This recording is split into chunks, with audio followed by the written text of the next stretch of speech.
प्रिय भक्त गणों, आज के इस वीडियो में भगवान श्री कृष्ण की बड़ी ही अद्भुत कहानी सुनाने जा रहा हूं। भक्त गणों, एक गुरु के दो शिष्य थे। दोनों ही पढ़े लिखे विद्वान थे।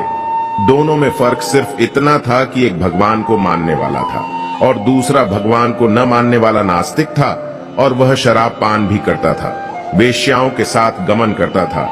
सारी बुरी आदतें दूसरे शिष्य में थी। अगर आप यह कहानी सुन रहे हैं तो पूरा सुनिए। इस कथा को आधा अधूरा छोड़कर जाने की गलती मत करिएगा, क्योंकि इस पवित्र कथा को आधा अधूरा छोड़ने से आपको पाप भी लग सकता है। इसलिए इस कथा को पूरा सुने। आप श्री कृष्ण के भक्त हैं तो अनादर ना करें। लाइक करके कमेंट में राधे राधे अवश्य लिखें, क्योंकि एक लाइक, शेयर और कमेंट करने वाले को पुण्य प्राप्त होगा। भगवान श्री कृष्ण ने स्वयं इसका उत्तर दिया है। आखिरी ज्यादा पूजा पाठ करने वाले लोग दुखी और परेशान क्यों रहते हैं? इसका उत्तर भगवान श्री कृष्ण ने श्रीमद् भागवत गीता के माध्यम से बड़ी स्पष्टता के साथ बताया है। जब भगवान श्री कृष्ण और अर्जुन के बीच संवाद हो रहा था, तब अर्जुन ने भगवान श्री कृष्ण से पूछा कि है माधव, जो लोग ज्यादा पूजा पाठ करते हैं वह ज्यादातर दुखी और परेशान क्यों रहते हैं? तब भगवान श्री कृष्ण ने एक छोटी सी कहानी के माध्यम से अर्जुन को इसका उत्तर दिया। आइए जानते हैं उस छोटी सी कहानी के बारे में। दोस्तों, एक गुरु के दो शिष्य थे। दोनों ही पढ़े लिखे विद्वान थे। दोनों में फर्क सिर्फ इतना था कि एक भगवान को मानने वाला था और दूसरा भगवान को न मानने वाला नास्तिक था। एक ऐसा था जहां पर भगवान की कथा होती थी, जहां सत्संग होता था, जहां भजन होता वहां दौड़ के चला जाता और भगवान की पूजा पाठ करने लगता। दूसरा शिष्य इन सब चीजों से काफी दूर था। वह शराब पान भी करता था, वेश्याओं के साथ गमन करता था। सारी बुरी आदतें दूसरे शिष्य में थी। one दिन क्या हुआ, एक शिष्य शराब पीकर अनाप शनाप बोलते हुए रास्ते में पैदल चलते हुए अपने घर को जा रहा था। अचानक उसको रास्ते में पैसों से भरा एक बैग मिल जाता है। उसकी खुशी का ठिकाना नहीं रहता। वह जोर जोर से चिल्लाते हुए सबको बताता है, मुझे आज पैसों से भरी बैग की थैली मिल गई। मेरा जीवन सफल हो गया। इन पैसों से अपने जीवन की आवश्यकताओं की पूर्ति करूंगा। वहीं दूसरा मित्र मंदिर से भजन करते हुए अपने घर को जा रहा था।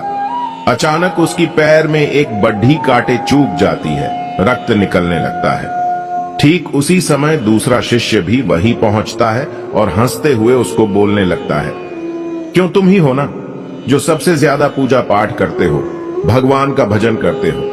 क्या दिया तुम्हारे भगवान ने तुम्हें? मुझे देखो, मैं कभी मंदिर नहीं गया और ना ही मैंने कोई भी काम अच्छा किया। मेरे घर में भगवान का मंदिर भी नहीं है। मैंने कभी अपने घर में सत्यनारायण का कथा नहीं कराया, भगवान के सामने कभी माथा नहीं टेका। फिर भी मैं कितना संपन्न हूं। उम्मीद हूं मेरे पास पैसों की कोई कमी नहीं है। सबसे ज्यादा सुखी जीवन में ही जी रहा हूं। अच्छे शिष्य को उसकी बात चुभने लगी। उसने मन ही मन विचार किया, हाँ, यह तो सच बोल रहा है। मैं कितना पूजा करता हूं और वह कुछ नहीं करता, फिर भी कितना सुखी है। इतना सोचते हुए वह अपने गुरु के पास चला जाता है और यही प्रश्न गुरु से करता है। गुरुजी मुस्कुराते हुए बोले, भगवान जो करते हैं अच्छे के लिए ही करते हैं। जिसकी जैसी योग्यता होती है उसको उसी के अनुसार फल देते हैं। अब तुम्हारे प्रश्नों का उत्तर तुम जानते हो। भगवान ने तुम्हारे पैर में ही क्यों चुभाई काटे और उसको पैसों से भरी हुई बैंक क्यों मिली? सुनो, तुमने पिछले जन्म में बहुत पाप किया था, इसलिए तुम्हारी आज मौत होने वाली थी। तुम बच गए क्योंकि तुम मंदिर गए थे, तुमने भगवान की पूजा की थी। यही एक कारण है कि तुम्हारी मौत ना होकर सिर्फ एक ही काट चुका। अब तुम्हारे मित्र की बात करते हैं। पूर्व जन्म में वह एक संत महापुरुष था, इसलिए उसकी आज किस्मत बदलने वाली थी। करोड़ों की संपत्ति का मालिक बनने वाला था, मगर इस जंग में उसने कोई भी अच्छा काम नहीं किया। इसलिए पूर्व जन्म के फल के अनुसार उसको थोड़े पैसे ही मिले, जबकि वो अरबों की संपत्ति का मालिक बनने वाला था। भगवान को दोष देना छोड़ दो। अपने वर्तमान के समय का सदुपयोग करो। भविष्य अपने आप सुधर जाएगा। इस प्रकार उसकी आंखें खुल गईं और वह फिर से अपने पूजा पाठ में लग गया। तो दोस्तों, आज के लिए बस इतना ही उम्मीद करते हैं। हमारे द्वारा दी गई जानकारी आपको पसंद आई होगी। तो मित्रों, अगर ये वीडियो आपको पसंद आई हो तो लाइक और शेयर जरूर कीजिएगा। अगर आपने हमारे पेज को फॉलो नहीं किया है तो जरूर करिए।